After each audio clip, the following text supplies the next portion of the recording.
it's Rebecca with Beck's Fine Art, and today I'm going to show you how to turn a recycled frame from Goodwill or any other thrift store into a really awesome galaxy painting. Ooh, awesome. This does actually have some glass over it, which is kind of cool, but you don't have to have a layer of glass over the top to make it look awesome. All right, so let's look at our supplies.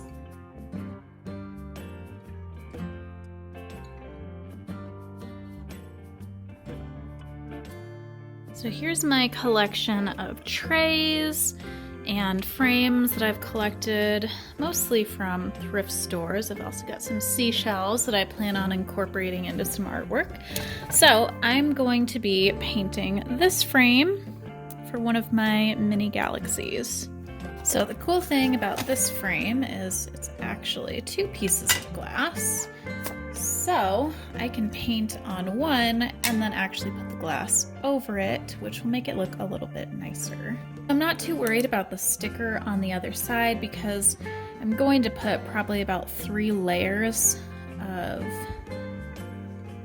white over this. So this is the picture that I'm basing this painting off of. I already did one loosely based off of it, but it didn't come out as well as I had hoped. I really like this area right here with like those spots of brown. So it's not going to look exactly like this image because I'm not trying to make it look exactly like it, but it does help me to reference a picture in terms of getting a little bit more accurate galaxy that I don't end up getting super frustrated over. So if you've been watching my videos or TikToks for a while, you know that I love using beauty blenders in my galaxies. I feel like it just helps me to get a little bit more accurate cloud-like shapes, as well as it just goes really nicely on the canvas. I don't really have to worry about brush strokes as much as I would if I was doing this with a brush. So I will be starting off with my base layer, which is kind of going to be like a light purple. So this is my purple and white mixed together. And I'm really not trying to make it look like anything super specific yet. I'm just getting a nice solid layer for the bottom. You can see it already starts to look a little bit like a galaxy, and that is mostly because I'm using the Beauty Blender. So I'm going to start to add a little bit of that ultramarine blue around the edges. I'm going to go back after I add some black to really accentuate this blue, but this is just, again, one of the base layers, and it just helps to kind of define where there's going to be a little bit more depth in the painting. Now's when I'm going to start to add a little bit more depth and really start to focus on some of those shadows. So I'm mixing a little bit of my pink, my purple, and a little bit of blue, and just kind of outlining and defining some shadowy areas, because obviously we want some areas to pop out and some to kind of fall back. So these are the areas that will fall back, and then my lighter colors and highlights will really help to push other parts of it forward.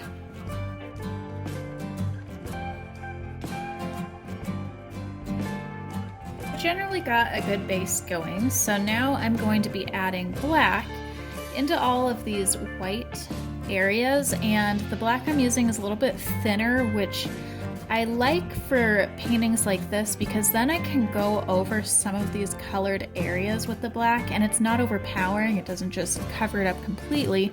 It actually just creates darker versions of those colors.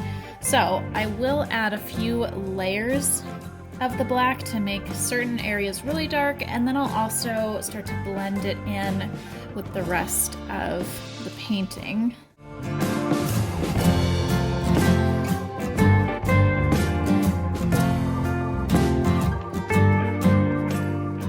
So I'm going to start to add some highlights now. So how I do that is I dip my Beauty Blender in one of the colors. So I've got purple on it right now.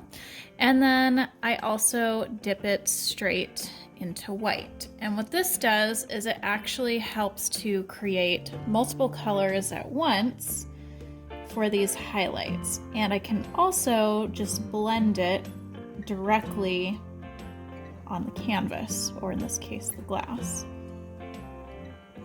So to get those cloud-like shapes, you really want to pinch the end of your Beauty Blender and just gently push it, and sometimes even twist it to get some different shapes on there, but I'm really pinching the end of it to get it to be nice and pointy, which helps to create some smaller cloud-like shapes rather than just pushing it straight on like this.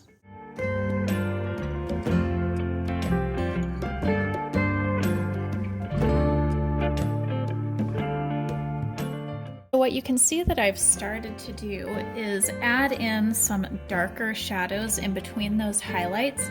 You do kind of have to do them at the same time, so it's not about just doing all of the highlights and then all of the shadows. It's more like, all right, do some shadows until you get frustrated, and then when you feel like it doesn't look good, go and do some highlights, and vice versa. And that's kind of what I was doing because I didn't like how the highlights were looking, so I ended up going back to the shadows, and now I'm liking it a little bit more. So if you're not liking how something's turning out, just switch what you're doing.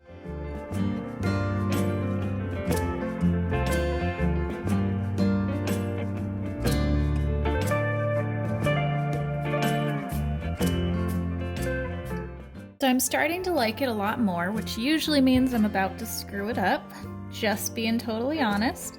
But this technique that I was doing just now to create these sort of streaks is, again, I'm pinching the Beauty Blender and just dragging it out to get these just sort of cloud-like streaks. Not sure really how to describe them. And then I'm also just really smudging it in to create this really wispy, almost like eerie kind of texture that I will start to build upon with my brush.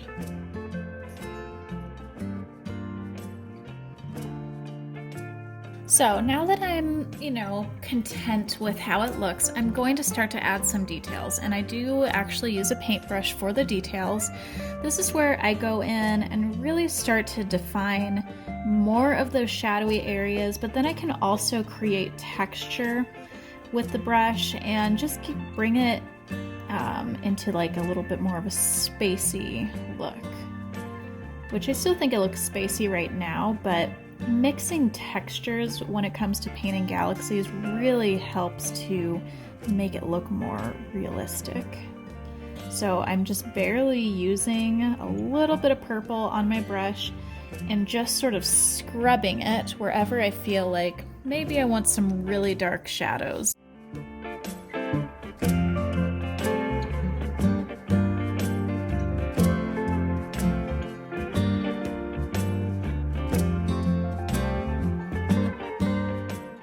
So I've started adding some highlights in here, and this just really makes certain areas pop forward. It gives it a little bit more contrast.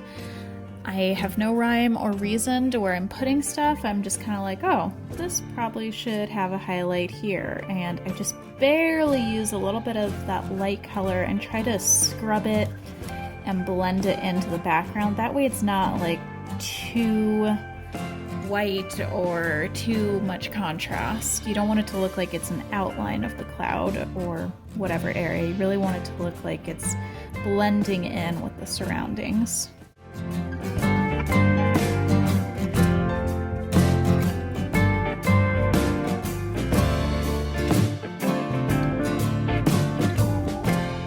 Alright, so now that the painting is finished, I didn't actually end up adding any of the brown that I said I wanted, since this came with 2 frames. Looks like there's some excess sticker on there. I'm actually going to put the glass on top of it and slide it into the back.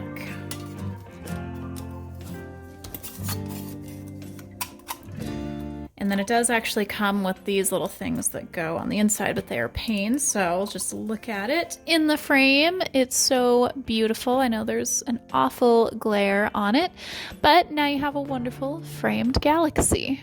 All right, everyone, thanks for watching. Hope you enjoyed this painting and found some useful tips and tricks to make your own.